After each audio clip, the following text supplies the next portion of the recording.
Good evening teachers. இன்றைக்கி இந்த வீடியோவில் என்னுடைய ஒன் டே ஸ்டடி ரொட்டீன் ஒரு ஸ்டடி விலாக் தான் நீங்கள் பார்க்க போகிறீங்க. நான் வந்து இன்றைக்கி மார்னிங் வந்து ஏர்லியராகவே எழுந்திரிச்சிட்டேன்.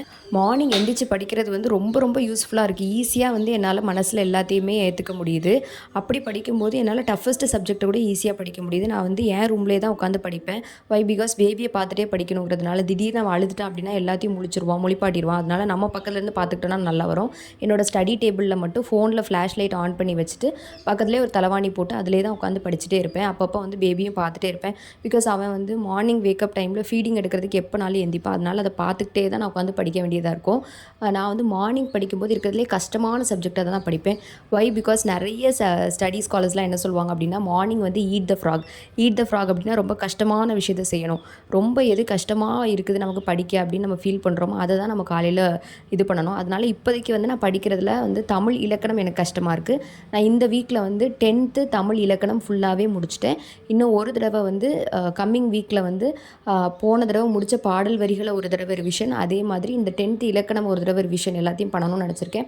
Revision is very important. நம்ம ப்ரிப்பேர் பண்ணும்போது நான் எப்போவுமே மார்னிங் எந்திரிச்ச உடனேயே என்னுடைய ஃபுல் டே ஸ்டடி ரொட்டீன் இருக்குல்ல, அதை முடிஞ்ச அளவுக்கு முடிக்க ஆரம்பிச்சிருவேன். பிகாஸ் நான் கொஞ்சம் கொஞ்சமாக தானே செட் பண்ணியிருப்பேன். இன்றைக்கி வந்து எழுத்து படிக்கணும், இன்றைக்கி சொல் படிக்கணும், இன்றைக்கி இதில் ஒரு லெசன் படிக்கணும், இன்றைக்கி இதில் ஒரு லெசன் ரிவிஷன் பண்ணணும்னு கொஞ்சம் கொஞ்சமாக தானே செட் பண்ணியிருப்பேன். அதனால் முடிஞ்ச வரைக்கும் என்னுடைய மார்னிங் என் பேபி தூங்கிட்டு இருக்கக்கூடிய டைம்லேயே வந்து அந்த ப்ரொடக்டிவான ஹவர்ஸை எவ்வளோ யூஸ் பண்ண முடியுமோ அதையும் யூஸ் பண்ணிப்பேன். அதுக்கப்புறம் ஈவினிங் தான் வந்து மேக்ஸிமம் படிக்க உட்காருவேன். பிகாஸ் ஊடையில் வந்து எனக்கு வந்து நிறைய ஒர்க் இருக்கும். அதனால் எவ்வளோ படிக்க முடியுமோ அந்த டைமை சக்ஸஸ்ஃபுல்லாக காலையிலே யூஸ் பண்ணி படிக்க ஆரம்பிச்சிருவேன். ஒரு நாளும் எனக்கு மார்னிங் எழுந்திரிச்சு படிக்கும்போது ஒரு பெரிய ஆத்ம திருப்தி வரை வரும். பிகாஸ் நான் வந்து ஒரு நாள் லேட்டாக எழுந்திரிச்சிட்டு உட்காந்து கொஞ்சம் கொஞ்சமாக படித்து முடிக்கிறத விட காலையிலே எழுந்திரிச்சு எல்லா ஹோம்ஒர்க்கையும் படித்து முடித்தோம் அப்படிங்கிற மாதிரி ஒரு ஃபீல் எனக்கு சாட்டிஸ்ஃபைங்காக வருமே. அது வந்து எவ்வளோ கொடுத்தாலும் வந்து ஈடுணையே வராது. அந்த மாதிரி எனக்கு தோணும். அதை வந்து படித்து முடிச்சிட்டோன்னா நம்ம இன்றைக்கி இந்த நாளை கரெக்டாக வந்து யூஸ் பண்ணிட்டோம் அப்படிங்கிற கில்ட்டே இல்லாமல் நான் வந்து ப்ரொசீட் பண்ணிகிட்டே இருப்பேன் அடுத்தடுத்த வேலைகள். அது மட்டும் இல்லாமல் அன்னைக்கான ஒர்க் எல்லாத்தையுமே ஹவுஸ் ஒர்க்கும் பார்க்க வேண்டியது இருக்கும், படிக்க வேண்டிய ஒர்க்கும் இருக்கும், பேபியை பார்க்கணும், வீட்டை பார்க்கணும். எல்லாத்தையும் பார்க்கும்போது வந்து எல்லாத்தையும் என்னால் ஈஸியாக பேலன்ஸ் பண்ண முடியும். நான் வந்து ஒவ்வொரு நாளும் எதை நோக்கி போகிறேன் அப்படிங்கிறது என்னால் கிளியர் கட்டாக பார்க்க முடியும். அது எனக்கு ரொம்ப யூஸ்ஃபுல்லாக இருக்குது. நீங்களே இதை ட்ரை பண்ணி பாருங்கள். காலையில் எழுந்திரிச்சு படிக்க வேண்டியதை படித்து முடிச்சுட்டு அதுக்கப்புறம் உங்களுடைய ஹவுஸ் ஹோல்டு ஒர்க்கை பார்க்க ஆரம்பிச்சிங்கன்னா அதை நாளே எஃபெக்டிவாக இருக்கும். ஸோ நான் படித்து முடிச்சிட்டேன் அப்படின்னா வந்து கொஞ்சம் நேரம் வந்து என்னை ரெஸ்ட் எடுத்துக்கிறதுக்காக கொஞ்சம் படுத்துவேன். பிகாஸ் எனக்கும் குறுக்கு வலிலாம் வரும் பேபி இப்போ தான் டெலிவரி ஆகிருக்கிறதுனால. அதுக்கப்புறம் எப்பவும் போல் டெய்லி ஒர்க்கான கிச்சனில் குக் பண்ணுறது, எல்லாத்தையும் ரெடி பண்ணுறது, பேபியை பார்த்துக்கிறது, வீட்டுக்கு சாப்பாடு ரெடி பண்ணுறது எல்லாமே பண்ணிகிட்டு இருப்பேன். கொஞ்சம் பல்காகவே வந்து ஜூஸ் ரெடி பண்ணி வச்சுக்கிட்டேன். பிகாஸ் எங்கள் அம்மா வந்து டயபெட்டிக் பேஷண்ட், அவங்களுக்கு வந்து சுகர் வந்து ரொம்ப ஹையாக போயிடுச்சு. அதனால் அதை மெயின்டைன் பண்ணணும். இனிமேல் ஒர்க் எல்லாமே கொஞ்சம் ஹெவியாக தான் இருக்கும். அதுக்கப்புறம் கொஞ்சம் ஃப்ரீ டைம் கிடைக்கும்போது யூடியூபோட எடிட்டிங், கண்டென்ட் ரைட்டிங், என்னென்ன வீடியோலாம் பிளான் பண்ணணும் அப்படிங்கிறது எல்லாத்தையுமே ப்ரீ பிளான் பண்ணி வச்சுருப்பேன். எதுவுமே ப்ரீ பிளான் பண்ணலாம் அப்படின்னா வந்து என்னால் அந்த நாளில் வந்து செயல்படவே முடியாது. ஈவினிங் போல் வந்து எனக்கு ரொம்ப பிடிச்ச ஆக்டிவிட்டியான பூ பறித்தல், அழகாக பூவெல்லாம் பறித்து என் தலையில் கட்டி வைக்கிறது எனக்கு ரொம்ப பிடிக்கும். அதுக்கப்புறம் ஈவினிங் டைமில் மாடியில் பேபி கூட டைம் ஸ்பெண்ட் பண்ணிவிட்டு ஃப்ரெஷ் ஆகி வீடியோலாம் அப்லோட் பண்ணிவிட்டு சைக்காலஜி கொஷின்ஸ் போட்டு பார்க்குறதுக்கு வந்தேன். சைக்காலஜி வந்து நான் ப்ரொஃபஸர் அகாடமி தான் ஃபாலோ பண்ணுறேன். நிறைய இதில் சொல்லியிருப்பேன். செல்ஃப் ப்ரிப்பரேஷன் வந்து மற்ற சப்ஜெக்ட்ஸ்க்கு பண்ணுறேன். கொஞ்சம் ப்ரீவியஸ் இயர் கொஷின் பேப்பர் நானாகவே செல்ஃபாக போட்டு பார்த்தேன்.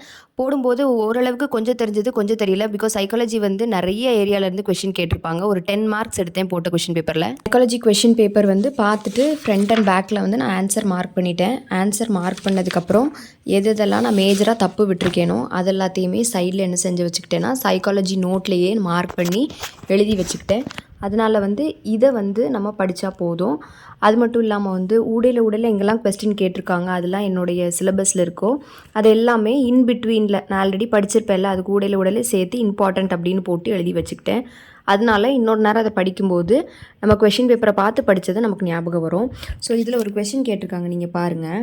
A 16-year-old boy has a mental age of 20 years, then his intelligence quotient, அதாவது ஐக்யூ கண்டுபிடிக்கிறது எப்படி அப்படின்னு கேட்டிருக்காங்க. ஸோ ஐக்யூ வந்து ஒரு பையனுடைய மென்டல் ஏஜ், அதாவது மன வளர்ச்சி அப்படி சொல்லுவாங்கள்ல, அது 20 வயசாக இருக்குது. ஆனால் அவனோட உண்மையான வயசு வந்து என்னது அப்படின்னா வந்து 16 வயசு. அப்போது அதை எப்படி கேல்குலேட் பண்ணணும் அப்படின்னா ஐக்யூவோட ஃபார்முலா வந்து இதுதான்.